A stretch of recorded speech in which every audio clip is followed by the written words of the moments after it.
So another one of these little videos. One question that I get asked a lot is, when do you introduce your kids to firearms? From my experience with my two boys, I started them at a very, very young age, like in diapers for the most part. Do they shoot all the time now? No, not necessarily. I make it their choice. With me being gone so much in their youth, in their younger age, I didn't let them have toy firearms, like toy squirt guns, Nerf guns, none of that stuff, for the sheer fact that I wasn't there to teach them right from wrong or yes and no, which granted, yes, they're kids and they're toys, but in my line of work and what I was doing, the kids saw a certain aspect of it. Like I said, I wasn't there to be able to point them in the right direction. So I took a lot of flack from family members for a few years, like, well, why can't these kids just have fun? Why can't they just be regular kids? Why can't they do this? Why can't they do that? And once I explained it, the family respected it. They didn't really agree with it, but they respected it, which I'm grateful for. But what I would do is whenever I would come home, I would have them sit in a high chair next to me, and I'd sit at the dining room table, and I would take a gun apart and clean it. Now, most of you are probably laughing because you all know I really don't clean a lot of my guns. They'd be looking around, obviously not really paying a ton of attention to what I'm doing, but I'm in their general vicinity as a child, so they're kind of focusing on what they want to focus to. So again, they'd sit in their high chair next to me, and I would take the gun apart, I would clean it, and I would talk about it. Like, this is a slide, this is a frame, this is a barrel, this is a recoil spring, this is whatever, this is the safety. But I'd also, at the beginning of every time I do it, and whenever I got done, I'd go over the 4 safety rules, just your basic, generic, fundamental safety rules. Don't treat everyone like it's loaded. Don't point the firearm at anything you're not willing to destroy, kill, or pay for. Fingers straight off the trigger until you intend to fire. Know your target's foreground and background. And then I would kind of go into depth about each of those, kind of like I'm just talking to myself for the most part. Like I said, I would do it every time I would come home, as much as I could. So figure probably 2 or 3 times during that span that I was home. Every time I'd come back, like the older they got, like say a year of doing it, I'd start to experiment a little bit with the kids to see where they were at. So I would take a pistol and clear it, make sure there was no ammo anywhere near me, and I would set it on the table in front of them. And then I'd go about doing what I was doing. And obviously if they'd go to touch the gun, no, you're not allowed to touch guns. Oh, okay.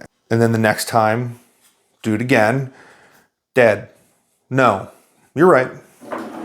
I'd move it, and then I'd put like something, one of their toys there, so they could take their toy apart and clean their toy as I'm cleaning my gun.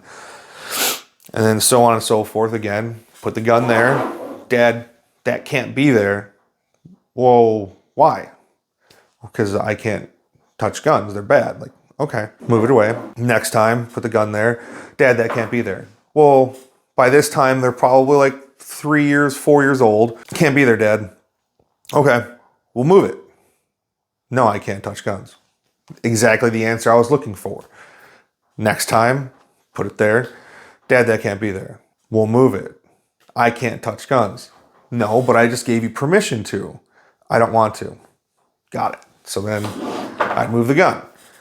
And then as time progressed, it got to the point where I'd do it, and then that can't be there, Dad. Okay, well, move the gun. Okay, you told me I can do it. Yes. So then they would, like, with their fingers, touch the gun and move it away. And that's kind of how I just gradually educated them on firearms, so that they were constantly around them. Obviously, you were seeing pictures or videos, or even in, like, Skype calls with my wife, they'd see my kit in the background in my cubby or whatever it was. But that was the only thing that I could think of when I was home that I could do to educate them on the safety of firearms. And then obviously, like I said, go over the safety rules all the time.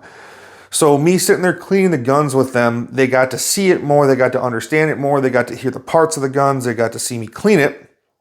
And then when it came to shooting, I bought them a pellet gun. I'd have steel in the backyard, and then, you want to go in the back and shoot the pellet gun? No. Okay. I didn't force my kids into wanting to shoot. Because let's face it, you try and force anybody into doing something that they're not interested in, they're not going to do it, they're not going to be safe with it, they're just not going to care. I would take them into the back, shoot their pellet gun a little bit, and that's kind of where it started. And now it's to the point where I've got the Glock 44 so the kids can shoot that. I've got an M&P 1522 so the kids can shoot that. My oldest, Dominic, who's 10, he shot a 9mm before now, but How it works now is I let them ask me. I'll throw the suggestion out there like, hey, do you guys want to go to work with me today and we'll go to the range and shoot? Meh, no, not really. Okay, that's fine. Brush it off, walk away. Hey Dad, can we go shoot? 100% yes. I will clear my schedule. Let's go to the range and go shoot. And I'll take the kids to go shoot. And there, like I said, I got a bench set up. We'll shoot 22. I'll have steel set up. Now we're getting to the point where Dominic is standing and he's shooting steel, and I'll have like a little steel challenge set up for him.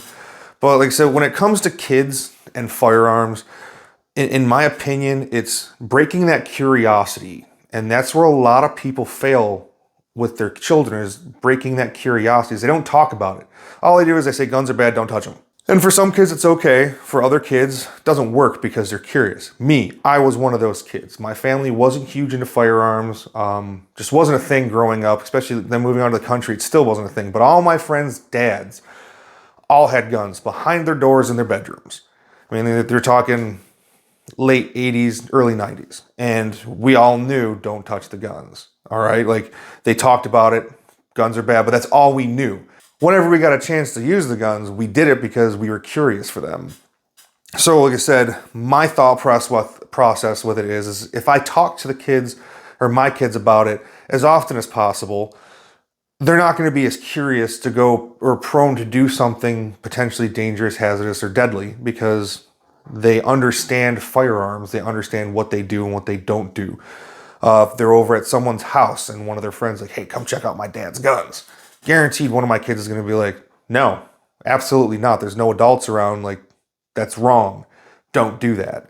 Because like I said, for the first 7 years of their lives, I wouldn't let them play with toy guns or anything like that. Even Nerf guns now, if my kids are playing with Nerf guns, Dad, can I go outside and play Nerf? 100%. As soon as they come back inside, if he shoots his brother, guess what? Nerf guns are getting taken away. You have to tell me the 4 safety rules and do some other stuff, and then you can get your toy guns back and you can go back and play. But like I said, it's just breaking that curiosity, being as open and discussing with them as much as possible. Even if you don't think they're paying attention to you on a subconscious level, and they're listening to what you're saying. So don't ever think like, well, my kid's in a diaper sitting in a high chair, I shouldn't do that, because why aren't we talking to our kids about this? I mean, let's face it. How do kids learn to not touch the stove? More than likely, they touch the stove at one point. When your kid goes to walk across the street, what do? They stop, look both ways, and cross, right? That's something we teach our kids at a young age. Don't touch the stove, it's hot.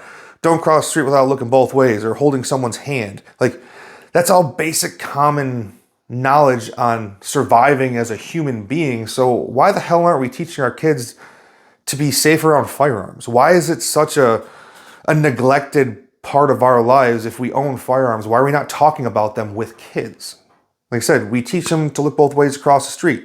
Why don't we talk to them about the safety of firearms? So in my opinion, like I said, teaching them at a very young age, I feel like my kids have gained a ton of respect for firearms. It's at their time and their pace at this point. But I'm never going to force something onto them just because it's something I want to do. Because I know how I am. If you force something onto me, I'm not going to want to do it and I'm going to hate it forever. So like I said, talk to your kids about this. This should be a normal thing that we talk about on a regular basis with our children. We teach them every other aspect of life to be safe. Talk to your kids about this stuff. Teach them right from wrong. Just be open with them and discuss it with them so they're not curious about what you have in your house at any point in time. I'm a member on the Boy Scouts of America board locally for shooting sports. I'm getting involved into that community as it is now because I feel that it has been washed out over the years, and it's something that we really need to take into focus is getting kids interested in shooting sports again and getting away from what society is telling us firearms are supposed to be and showing them how they can be. So as always, if you can't be safe, be dangerous. If you got questions, by all means, reach out.